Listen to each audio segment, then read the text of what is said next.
Анашым саяжайымызды ұрылардан қорғау үшін жасырын камера орнатқан еді. Ал мен енемді ескертуді ұмытып кетіппін. Демалыс күндері ол бақшаны отауға келіпті. Дүйсенбі күні жазбаны ашқанымда көргеніме сене алмай бойымды тітіркену билесе де күйеуіме қоңырау шалып: «Сенің анаң нағыз жауыз екен» дедім. Анашым жиі бір қарапайым ойды қайталайтын: «Адамның тыныш өмірі ұсақ түйекке мән беруіне байланысты» дейтін ол. Майланбаған есіктің құлпы қатып қалады. Уақытында төселмеген жол лайға айналады. Ал шекарасы жоқ қарым-қатынас мәңгілік реніштерге әкеледі. Ол кезде бұл сөздер жай ғана саяжайға қатысты тұрмыстық ақыл кеңес сияқты көрінетін. Кейін түсіндім, бұл өмірдің барлық саласына, адамдарға және ең жақын деген жандарымыздың өзі өтпеуі тиіс сызыққа қатысты екен. Бұл саяжай маған ата-анамнан мұраға қалды. Үй аласа, көктемде әрдайым шөгіп кететін баспалдағы бар. Құлтына егілген екі гүлзар, қарақат бұталары, басында қисық алма ағашы бар. Қабырғада ескі құс ұясы ілулі тұр. Қасында шағын қорасы бар. Мұнда апта сайын келе алмасам да, әр сапарым жаныма тыныштық сыйлайтын. Күйеуім Айдар қалада жұмыс істейтін, жиі кешігетін. Мен де бос отырмайтынмын. Жобалар, есептер, таусылмайтын қоңыраулар. Біз саяжайға тыныс алу үшін келетінбіз. Анашым Кадиша әжеміз мұнда жиірек келетін. Оның өз ырғағы бар еді. Ерте тұрып шәйнек қою, тауықтарды тексеру, гүлзарларды аралау. Ол жер теліміне тірі ағзадай қарайтын. Топырақтың қай жері кеуіп кеткенін, құмырсқалардың қайдан жүргенін, арамшөптің қай жерден шығып жапқанын бірден көретін. Оның қолдары әрбір шұңқырды, әрбір бұтаны жапқа білетін. Ал енем Меруерт апаның ырғағы мүлден басқа еді. Ол кенеттен тексеруші сияқты келетін. Ауланы өзеніне тиесілі зауыттай қарап шығатын. Бұйрықтары таусылмайтын. Құлтынайды былай жабу керек. Тауық жемі тым арзан. Жолға төселген құм дұрыс емес. Ол дауыс көтеріп ұрыспайтын. Бірақ әрбір ескертуінде мазақпен келемей жататын. Оның сөздері адамның шыдамдылығын сынап тұрғандай еді. Айдар бала кезден анасының қатал даусын қалыпты жағдай деп қабылдап өскен. Ол өзара жанжалды жұмсарпуға тырысқанымен көбіне әңгімені қалжыңға айналдырып жіберетін.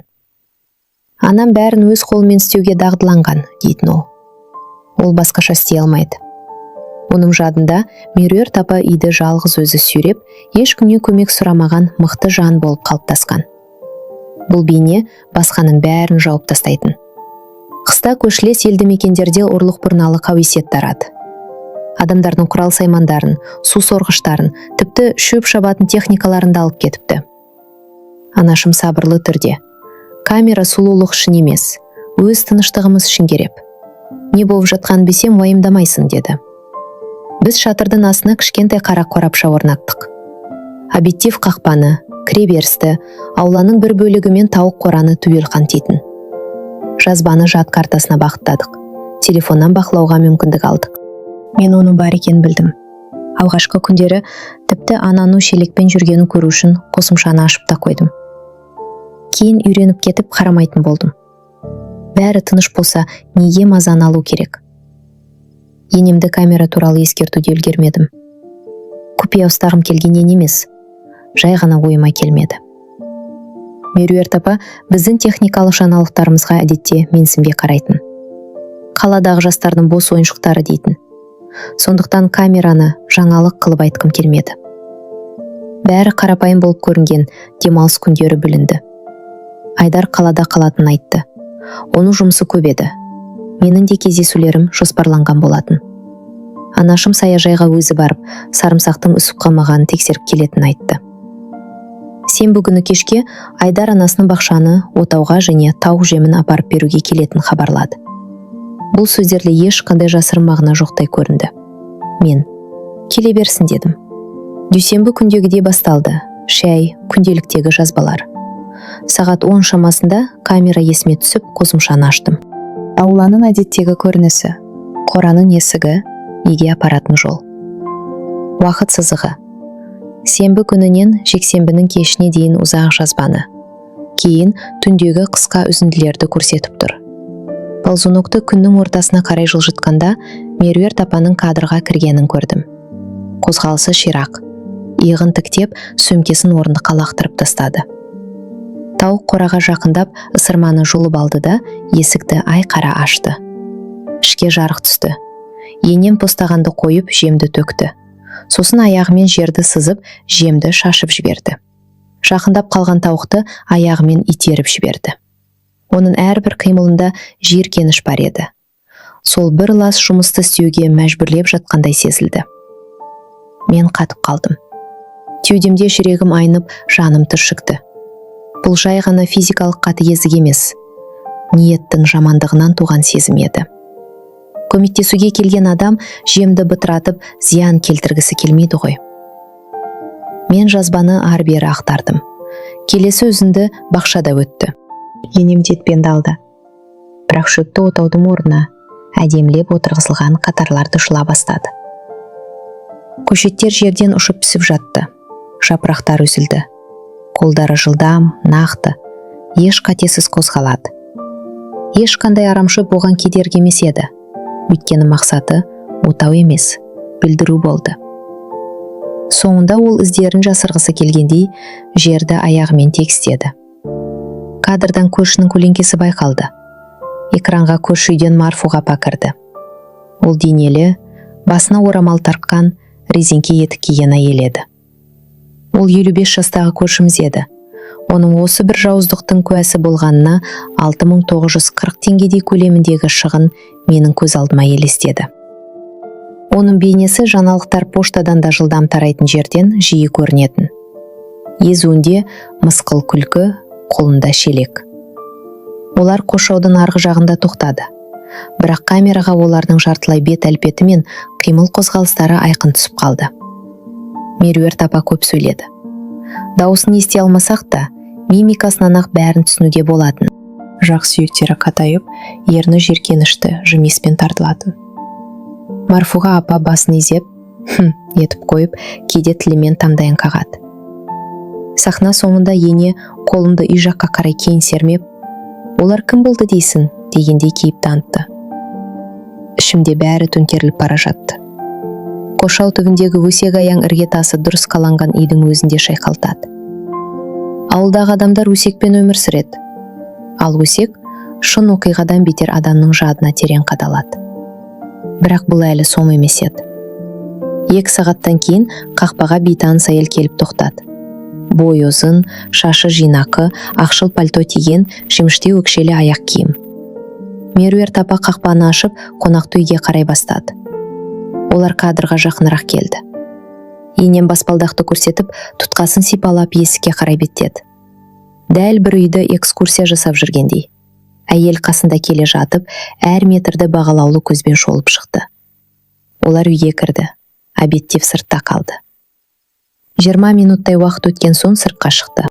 Пальто қонақ емес, үй иесі секілді орындыққа тастала салынған. Меруерт апа жатын бөлменің терезесін нұсқап, қолын жайып жіберді. Бет әлпетінде қанағаттанған сенімділік бар еді. Олар жылыжайға барып ұзақ тұрып қалды. Енем ауада жоспар сызып жатыр. Әйел басын изеп күледі. Мен жазбаны 2-3 рет қайталап көрдім. Көзіме елестеп тұрған жоқпын. Бұл болашақ иесінің жермен танысуы еді. Тамағым құрғап кетті. Орындықта отыра алмадым. Тұрып ас үйге бардым. Стаканға су құйдым. Бірақ көмектеспеді. Басымда неге, не үшін деген сұрақ маза бермеді. Өткендегі ешбір реніш мұндай зұлымдықты ақтап ала алмас еді. Мен оған ұнамасам да, өз бетімше өмір сүргім келгені үшін жек көрсе де, басқа елді үйімізге әкеліп, жатын бөлмемізді көрсетіп, күйеуімнің өмірінен орын уәде етуі жай ғана ұнатпау емес. Бұл жойып жіберуге деген талпыныс. Ноутбукке оралдым. Кадрға Марфуға қайта кірді. Ол 2-ші қонаққа жақындады. Олар күлкі арқылы түсіністік танытқандай сынай танытты. Меруерт апа баспалдақ бағанасын саусағымен шертіп, қонақтың иығынан қақпы. Дәл бір тапсырманы ойдағыдай орындаған шәкіртін мақтаған ұстаздай. Кейін бәрі тарады. Ауланы кешкі нұр басты. Камера түнгі режимге ауысты. Ноутбукты жауып терезеге қарадым. Сырттағы әлем сол қалпында. Сол аула, сол ағаштар, сол жол. Тек мен өзгердім. Айдар телефонды бірінші гудокта қалды. Сәлем, деді ол әдеттегі даусымен. Дәл қазір сен туралы ойлап отыр едім. Сенің анаң нағыз жауыз екен, дедім ойланбастан. Бұл сөздерден кейін ұят сезілмеді, керісінше ішім тынышталды. Телефонның арғы жағын демеді. Офистің шуы басылды. Ол неге деп сұрады. Мен кешкісін кел, ештеңе түсіндірмеймін, өзің көруің керек, дедім. Кеш болғанша уақыт резеңкедей созылды. Жұмыс істеген сыңай таныттым. Құжаттарды аштым, белгілер қойдым, тіпті 2-3 хатта жолдадым. Анашым қоңырау шалып, қай жағдайымды сұрады. Оны мазаламау үшін қалыпты жауап бердім. Ол бірдеңенің дұрыс еместігін сезсе де қыстамады. Мен қасындамын, деді. Бұл екі сөз айналама көрінбейтін қорған орнатты. Айдар шашаңқы жүзбен келді. Оның жүзінде анасын қорғау дағдысымен ескі өмірін күл талқан ететін шындықты көруден қорқу сезімі қатар тұрды. Біз жарыса отырдық. Жазбаны қостым. Ол үнсіз қарады. Бір сәтте экранға жақынырақ еңкейіп, тынысын ішіне тартты. Бейтаныс әйел үйге кіргенде, ол қабырғаға сүйеніп басын төмен салды. Ұлым жақын арада ажырасады деген сөздерді естігенде, Айдар бетін уысымен басып, бірнеше секунд қимылсыз қалды. Кейін орнынан тұрып ас үйге барды. Су ішіп қайта оралды да. Кер қайтаршы, деді. Ол видеоны қайта-қайта қарады. Дәл бір қателікті іздегендей. Бірақ қателік жоқ еді. Анамды танымай тұрмын, деді ақыры. Шынымды айтсам, танығым да келмейді. Мен одан мүлдем басқа адамды көруші едім. Басыма сыймайды. Менің де басыма сыймайды, дедім. Бірақ сындық сезімнен күштірек болды. Енді не істейміз, деді ол. Оған барайық, дәл қазір, деді. Меруерт апаның пәтеріне жеткенше 40 минуттай уақыт кетті. Ол жол бойы бір рет те қалжыңдамады, сөзін жұмсартпады. Рөлді қатты қысқан сонша, дәл бір бұрылыстың бәрі сол күштің салмағына тәуелді сияқты. Мен үндемедім. Мұндай сәтте кез келген қосымша дыбыс әлсіздікке саналады. Енем есікті бірден ашты. Кіріңдер, деді ол. Шәйнекті енді ғана қойдым. Келгендерің қандай жақсы болды. Тауық жемі туралы ақылдасқым келіп тұреді. Сендердікіндегі жем өте сапасыз екен, басқасын ауыстыру керек. Айдар бала күніндегідей аяқ киімін шешпей ішке кіріп кетті. Мен планшетті қосып, видеоны аштым да үстелдің үстіне қойдым. Меруерт апа экранға, бізге, сосын қайтадан экранға қарады. Оның жүзінде сезімнің нышаны байқалмады. Тек ерні сәл жұқара түсті. Бұл не? Деп сұрады ол салқын дауыспен. Саяжайдағы камера, деді мен. Біз оны ұрылардан қорғану үшін орнатқанбыз. Алаяқтар ғой, деп кесіп айтты ол. Қазір бәрін бұрмалап, бетті жапсырып, дыбысты өзгертіп жатады. Теледидардан көрдім. Ол кенеттен жарылып кепті. Сөздері пышақтай қадалып жатты. Тентек, алғысыз, бәрі маған қарсы. Сен олымсың, бірақ оның айтқаннан шықпайсың. Мен өмірімді сен үшін арнадым. Енді маған кінә тағасың ба? Сен біздің шаңыраққа бөтен әйелді алып келдің бе? Деді Айдар дауысын көтеріңкіреп. Мұны қамқорлықпен түсіндіре алмайсың. Мен саған жақсысын қаладым, деп айқайлады ол. Тегімізді, жұмысымызды түсінетін лайықты келін қаладым, анау емес. Ол қолын көтеріп, сөзін бөліп бастады. Көздері болаттай қатайды. Менің әйеліме тіл тигізбе. Менің көзінше олай сөйлеме. Бұл сөздер жаңаша естілді. Бұрмыл әзімен құтыладың. Енді шекара қойды. Ол сасып қалды. Мені бағаламайсыңдар. Мен сендерге керек емеспін. Біз мойындау күткенімізбен ештеңеге қол жеткізбей кетіп қалдық. Түн ұйқысыз өтті. Айдар бөлме ішінде жүрді. Терезе алдында тоқпады, қайта жүрді. Таңға жоқ төсектің шетіне отырып, сені төзуге мәжбүрлегенім үшін кешір, деді. Біз бір қайықтамыз, дедім мен. Ең бастысы, екеуміз бір жаққа есуіміз керек. Ол басын изеді. Оның көзқарасынан бұлдырлық кетті. Онда тек қалағаның ғана емес, шындықты көретін ересек адамның салмағы пайда болды. Келесі күндер баяу өтті. Меруерт апа қоңырау шалмады. Немесе шалса да ештеңе болмағандай кейіп танытты. Көшіміз Марфуға апа қақпа алдында жолықты. Ештеңе болмағандай сөйлеспек болды. Бірақ мен жазбаны көрдім дедім. Ол қысылып ернін тістеді. Кейін ақталуға көшті. Біз жай ғана кемпірлерше сөйлестік қой, ешкімді ренжіткіміз келмеген деді. Жауабым қатаң әрі қысқа болды. Ренжіттіңдер, болды, жетеді. Ауылда қарапайым сөздердің маңыздылығын түсінетіндей есте сақтау қабілеті бар. Анашым апта ортасында келді. Біз ас үйде отырдық. Мен бәрін бүкпесіз айтып бердім. Ол аяғына дейін үнсіз тыңдады да ақырын ғана: "Міне, камераның пайдасы дейді. Неге талап еткенімді білесің бе? Бұл үйде жаман ойлар жүретін, көрінбейтін соқпақ бар екенін сездім" деді. Біз бірлесіп жоспар құрдық. Айғай-шусыз, спектакльсіз. Меруерт апаны тыңдаған жақын көршілерді аралап, оның бақшаны таптап, қонақ алып келгенін көрсетуді шештік. Ешкімді айыптамаймыз. Тек фактілерді ғана көрсетеміз. Айдармен оның өзі жасайтын қадамдарды талқыладық. Анасымен жеке сөйлесу. Бірақ көндіруге тырыспай шекараны айқындап қою. Саяжайдың тет бізде және анамда ғана. Аралау 2 кешке созылды. Үйлерден сорпаның, мысықтың, ескі кілемнің иісі шығып. Адамдар таңғалды, үндемеді. Ауыл адамдарына тән ыңғайсыздықпен кешірім сұрады. Сөзбен емес, жанаша қарым-қатынаспен. Біреуі: "Меруерт баяғыдан шектен шығып кетті. Бірақ біз сендердің ішкі отбасылық шаруаларын шар деп ойладық, араласпадық" деді. Мен басымды изедім. Бөтен отбасының ішіне кірудің қажеті жоқ. Бірақ бұл енді отбасылық шаруа емес еді. Бұл біздің үйде бөтен адамның кіруі туралы мәселе болатын. Меруерт апа әр таң сайын телефон соғып, күнәмізді тізбектегенде, Айдар телефонды дыбыссыз режимде қойып қойды. Ол оған былай деп жазды: "Біз қарым-қатынасты үзбейміз, бірақ пішімін өзгертеміз. Ешқандай балағат болмау керек. Саяжай біздің аумақ. Келу тек келісім бойынша." Ол жауап ретінде ауыр сөздермен айыптауларға толы ұзақ хат жіберді.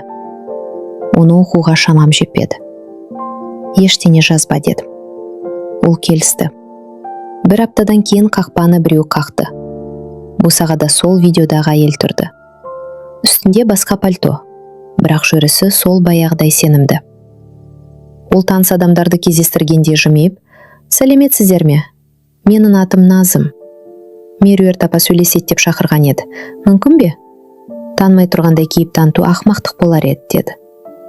Мен қақпаны кеңірек ашып, байсалды дауыспен: "Кіріңіздер, баспалдаққа шығыңыздар. Үйге кіргізбеймін. Артық қимылсыз сөйлесейік" дедім. Ол қысылып қалды, бірақ шегінбеді. Мен дау-дамай қаламайтынмын. "Меруерт апа, сендерде бәрі жаман. Ажырасудың аз-ақ алдындасыңдар. Көмек керек деп айтқан еді" деді Назым. "Кімге көмек керек?" дедім мен ақырын ғана. "Оған ба, әлде Айдардың өзіне ме, оны өзі білмей жатып сізге үйлендірмек пе?" Назым көзін төмен түсірді.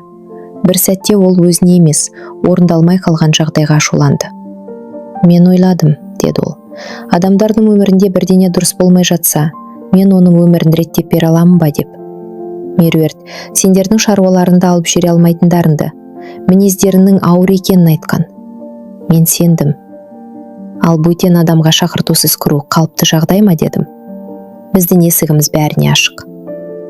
Ол сөзінен адасып тосылды. Сосын: "Мұның дұрыс емес екенін мойындаймын. Сіздерден және Айдардан кешірім сұрауға келдім. Мен бөтен некеге араласқым келмейді. Барлық мән-жайды білмедім" деді. "Сіз тек білгіңіз келген нәрсені ғана білдіңіз" дедім. "Бірақ шындыққа көзіңіз жетсе, бұл жақсы. Алдымен келесте телефон шалмай, немесе шақыртусыз келмеңіз.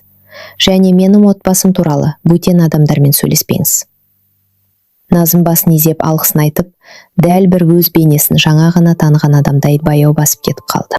Анашым терезеден бақылап тұрып: "Ұрыспағаның дұрыс болды. Оған да өмір сүру керек. Өз қорытындысын өзі шығарсын" деді. Көктем ортасына қарай үй қайтадан өз қалпына келді. Біз жер жырттық, арамшөпті тазаладық. Баспалдақтың сынған тақтайын қақтық. Анашым маған алма ағашын егуді үйретті. Жаңа өмірді ескі дінге қосып, екеуі де қабылдап жатқандай сезілді. Кешкісін орындыққа отырып шай іштік. Айдар саяжайға қонақ ретінде емес, өз шаруасы бар иесі секілді жиі келетін болды. Оның қолдары күрекке, иығы қаптың ауырлығына, ал ойы тыныштыққа үйренді. Ол анасымен менің қатысуымсыз сөйлесті. Жалғыз сөйлескісі келетінін айтты. 2 сағаттан кейін оралды. Баспалдаққа отырып, ұзақ уақыт шөпке қарап қалды. Ол ештеңені мойындамады, деді басын көтермей. Отбасын сатқан мен. Оны қорлау үшін камераны ойлап тапқанда мен екенмін. Назым жақсы әйел. Әлі-ақ өкінесің, деді. Ал сен не дедің деп сұрадым. Сені жақсы көретінімді, саған деген құрмет анама жасалған сатқындық емес екенін. Біздің отбасымыздың өз ережесі бар екенін, және бізге айғаймен емес, сәлеметсіздер ме деген сөзбен келу керек екенін айттым. Оны мен алғаш рет бала емес, ер адамша сөйлескенімді түсіндім. Мен оны құшақтадым. Сол сәтте отбасымыздың бөтен үміттер үшін декорация болудан қалғанына көзім жетті. Бәрі бірден орнына келе қойған жоқ. Меруерт апа бірде жоғалып кетіп, бірде жаңа жоспармен қайта пайда болатын. Анамға телефон шалып, әйелдерше сөйлеспек болды. Көшілерге жазып, қаладағы туыс апасына келіні оның айдап салып, енді оны билеп төстеп жатыр деп шағымданды. Айнала шуыра бастады. Бұл тас жолдың даусындай алдымен мазалағанмен, уақыт өте келе байқалмай кететін құбылысқа айналды. Бірде жазға таман Меруерт апа саяжайға қайта келді. Қақпа алдында тоқтап қақты. Мен шықтым. Кіруге бола ма? Сөйлесу керек еді, деді ол. Әдеттегі металл үні жоқ. Бүгін даусы құмдай құрғақ еді. Кіріңіз, дедім, есікті сәл ғана ашып. Үйге кіргізбейміз, орындықта отырайық. Ол отырды. Қолын мектеп оқушысындай тізесіне қойып алды. Бірнеше минут үнсіз қалды да, былай деді. Менде ешқашан достар болған емес. Тек жұмыс пен ұлым ғана болды. Қасындағы жалғыз тірегімнен айырылып қалудан қорықтым. Сендер үйленгенде оны менен тартып алғандай көрінді. Ол қолын ұясын қорғаған тауықтай жайып жіберді. Ақталып тұрған жоқпын, болған жайтты айтып тұрмын. Ақмақтық, солымдық, күйік, оның үстіне ұят. Оның көздерінен жас емес, шашау төгілді. Кері қайтарылмайтын сөздер бар, дедім мен. Бірақ тоқтатуға болатын әрекеттер де бар. Әрі қарай бәрі өзіңізге байланысты. Өсек аяңды доғару, шақыртусыз үйге кірмеу, некеме ешкімнің араласпауы, Айдарға диспетчердей сағат сайын қоңырау шалмау, және үйімізде бөгде әйелдердің болмауы. Ол басын изеді, сосын ақырын. Оған айтшы, мен, деді. Жоқ, өзің айт. Кейінірек келемін, уақыт бер, дедім. 1 аптадан кейін олар қалада кездесіп, ұзақ серуендеді. Айдар басқаша оралды. Анасының қолдауын алған үшін емес, жылдар бойы ішінде сақтаған сөздерін айтқан үшін. Бұрын сені ренжітіп алудан қорқатынмын, деді ол анасына. Енді өзімді ренжітіп алудан қорқамын. Бұл сөздер оны қатыгез ұл қылған жоқ, ер адам қылды. Көршілер біздің аулаға қарап пысқыруды қойды. Құдық басындағы әр әңгімеде Марфуға апа сүт алып қайтып бара жатып, көзімен түйіскенде жақсы күн тілейтін болды. Оның жақсы дегеннен мысқыл кетті. Бұл да үлкен қадам еді. Назым кейде базарда көрініп қалатын. Көзіміз түйіскенде ол жерге қарайтын. Жай ғана өтіп кетеміз. Дұшпандық та, достық та жоқ. Әркім өз жолымен кетті. Күзде жапырақтар сарғайған кезде Меруерт апа тағы бір рет келді. Бір қап картоп, бір банка тосап, және Айдар жоғалтып алған әкесінің ескі арасына келді. Босағада тұрып, сұрай білмейтін, бірақ істеу керек екенін түсінетін адамның қысылыңқы кейіпмен тұрды. Естідім, деді ол сенімсіз түрде. Шатырларының бір жері су өтеді екен. Шебер табуға көмектесе аламын. Рахмет, деді анам мені басып озып. Шеберіміз бар, бірақ қамқорлығыңызға рахмет. Енем басын изеп ауланы шолып шықты. Тауық қорадағы жаңа бояуды байқап. Жарық болыпты. Тауықтарында риза шығар, деді. Енді ешкім кімнің қожайын екенін дауласпады. Сен менің ұлыма лайық емессің деген сөздер жойылды. Кейде түнде оянып кетіп, тыныштықты тыңдаймын. Бұл тыныштықта ескі қорқыныштар сыбырламайды. Онда үйдің тынысы, ағаштың ақырын сықыры, алыстағы электр пойызының дауысы бар. Орнымнан тұрып терезеге келемін. Аулаға қараймын. Қараңғыда құс ұясы ағарған, құбырдағы су тамшысы жалтыраған. Кейде телефонды қосып, камера қосымшасын ашамын. Объектив қараңғы ауланы бақылауда ұстайды. Бостықтың көрінісі жанға жайлылық береді. Онда ешқандай қауіп жоқ. Тек уақыт бар. Ал уақыт бір қалт тағады. Қыс түсті. Үйге апаратын жолды қар басты. Соқпақ жол қар құрсауына айналды. Біз қарды бірге тазаладық. Кейде көршіні күретпен шақырдық. Анашым шайнекті қойып, бізді дастархан басына жинап, пештен ірімшік бәлішін шығарып жатты. Айдар күзде дайындап қойған отында келді. Әңгімеміз қарапайым дүниелер туралы болды. Ол оқиғаға өміріміздің бір бөлшегіне айналды. Бірақ адам мақтанышпен алып жүретін пыртыққа айналған жоқ.